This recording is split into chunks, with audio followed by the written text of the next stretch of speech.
David Gross again. We just said we were going to do one take. Well, actually, we're going to do two because we're joined by Paul Domorski.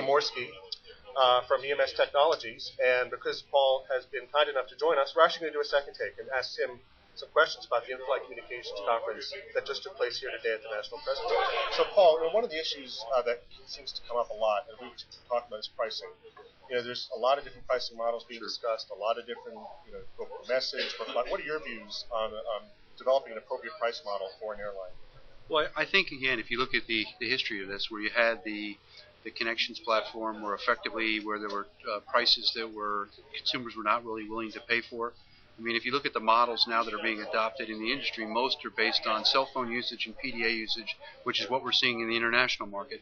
And that, it's the ultimate consumer's choice, because effectively what happens is you no longer have to pay an upfront charge. You just simply get billed on your PDA for using data or for using cell phones, and the service and the costs are much more reasonable compared with certainly what if you remember the old airline Verizon airline handsets that used to exist in your $6 a minute. Exactly. So they're much more reasonable, and competition will continue to drive those prices back down, so that they're, again, very similar to what you pay on international roaming charges. There's another interesting topic that came up. You were just referring to PDAs and cellular devices. It seems like today there was a lot of discussion of using PDAs and cellular devices instead of laptops.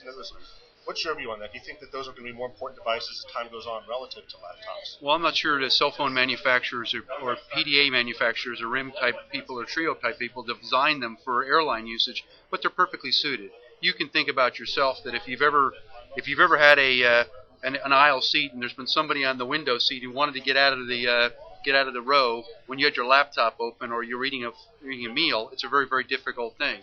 So I think that you're going to start seeing PDA usage and cell phone usage, partially because of bandwidth considerations and partially because of convenience. I, for example, rarely carry around my laptop anymore. I just basically carry my PDA and my cell phone. So I think many people fit into that same category, and I think that's the application that people are looking for in the at least short to medium term.